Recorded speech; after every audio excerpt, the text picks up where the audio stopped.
நம் தேவனாகிய இயேசு கிறிஸ்துவினால் உங்களுக்கு கிருபையும் சமாதானமும் சந்தோஷமும் உண்டாவதாக.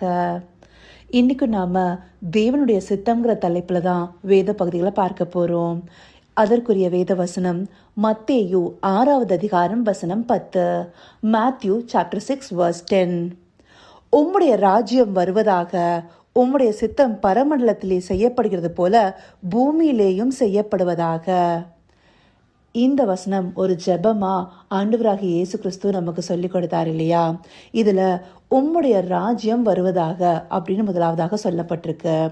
ஆண்டவருடைய ராஜ்யம் எங்க வரணுன்றத குறித்து நாம கடந்த முறையே லூக்கா 17வது அதிகாரத்துல சில வசனங்களை வைத்து பார்த்தோம் இல்லையா? அது லூக்கா 17வது அதிகாரம் வசனம் 20-21 இருக்கு. பரிசேயர் அவரிடத்துல தேவனுடைய ராஜ்யம் எப்பொழுது வரும்னு கேட்கும் போது அவங்களுக்கு இயேசு கிறிஸ்துவானவர் என்ன பதில் சொல்றாரு? தேவனுடைய ராஜ்யம் பிரத்யட்சமா வராது, இங்கனோ அங்கனோ சிலர் சொல்லுவாங்க, அதுக்கு எதுவா இருக்காது, அது உங்களுக்குள்ளே இருக்கிறது அப்படின்னு சொல்றாரு இல்லையா? அப்ப தேவனுடைய ராஜ்யம் எங்க வரணும்? நம்முடைய இருதயத்திற்குள்ளார வரணும்.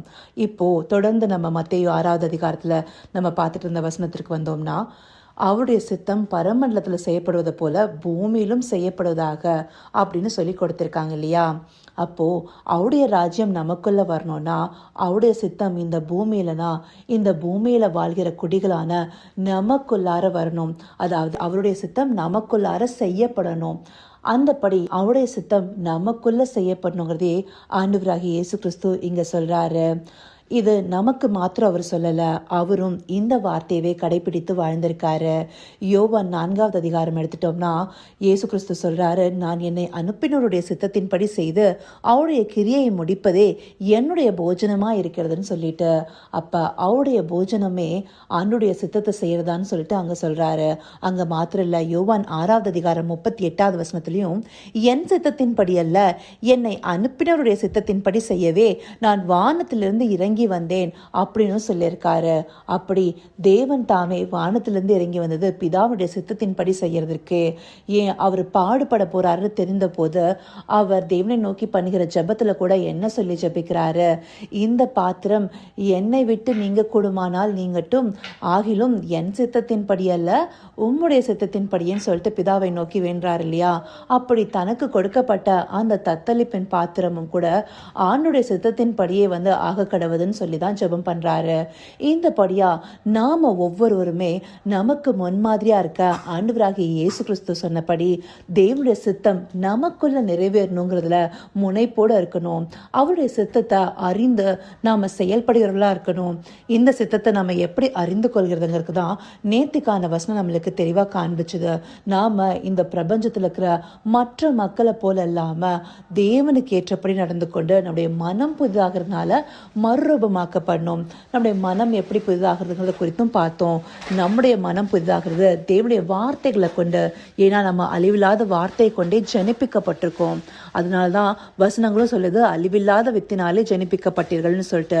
அது மாத்திரம் இல்ல, திருவசனமாகிய ஞானபால் மேல வாஞ்சியா இருக்கணும்னு சொல்லிட்டு வசனம் சொல்லுது இல்லையா? புதிதாய் பிறந்தவர்களை போல திருவசனத்தின் மேல் வாஞ்சியா இருக்கணும். அப்படி அந்த திருவசனத்தின் மேல் வாஞ்சியா இருந்து அந்த வசனங்கள்ல தேர்ந்தவர்களா மாறும் போது நம்முடைய உள்ளார்ந்த மனிதன் நாளுக்கு நாள் புதுப்பிக்கப்படுறான். அப்படி புதுப்பிக்கப்படும் போது தேவனுடைய சித்தத்தை அறிந்து நடக்கிறதுக்கு அதுவே ஏதுவா இருக்கும். அதனால்தான் நேற்றைக்கான வசனம் நமக்கு தேவனுடைய நன்மையும் பிரியமும் பரிபூர்ணமான சித்தம் இன்னதென்று பகுத்தறியத்தக்க, அந்த இன்னதுன்னு பகுத்தறியதற்கே நம்மளுடைய மனம் புதிதா இருக்கணும்.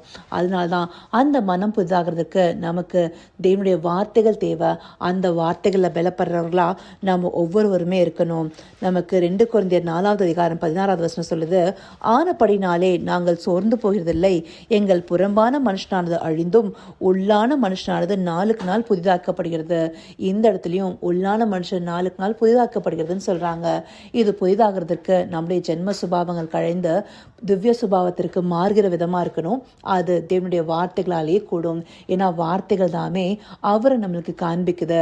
வார்த்தைகள் தாமே அவர் எந்தப்படியான குணாதேசத்தோடு இருக்காரு அப்படிங்கறத நமக்கு தெரிவிக்குது. வார்த்தை தாமே நம்மளை அவருடைய சாயலா மாற்றுது. அப்போ அந்த வார்த்தைகளை கற்று தேர்ந்தவர்களாக நம்முடைய மனம் புதிதாக்கப்படும் போது நாம தேவனுடைய சித்தத்தை அறிந்து அதன் வழியில் நடக்கிறவர்களாக மாறுவோம். இதை அறிந்து கொள்வதற்காகவே ஆண்டவர் நமக்கு இந்த வசனத்தை காண்பிச்சிருக்காரு. அதற்காக அவருக்கு நன்றி தெரிவிப்போமா?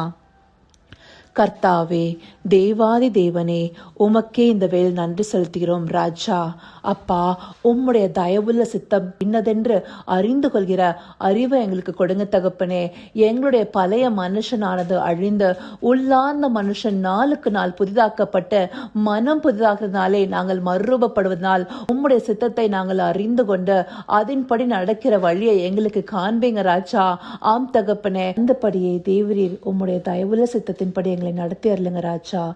அதற்காக எங்களை உம்மிடத்தில் நாங்கள் மீண்டுமாய் ஒப்புக் கொடுக்கிறோம் தகப்பனே. சகலவித துதி மகிமை கனம் யாவும் ஒருவருக்கே செலுத்துகிறோம். இயேசு கிறிஸ்துவின் மூலமாய் வேண்டிக் கொள்கிறேன் பிதாவே. ஆமேன், ஆமேன்.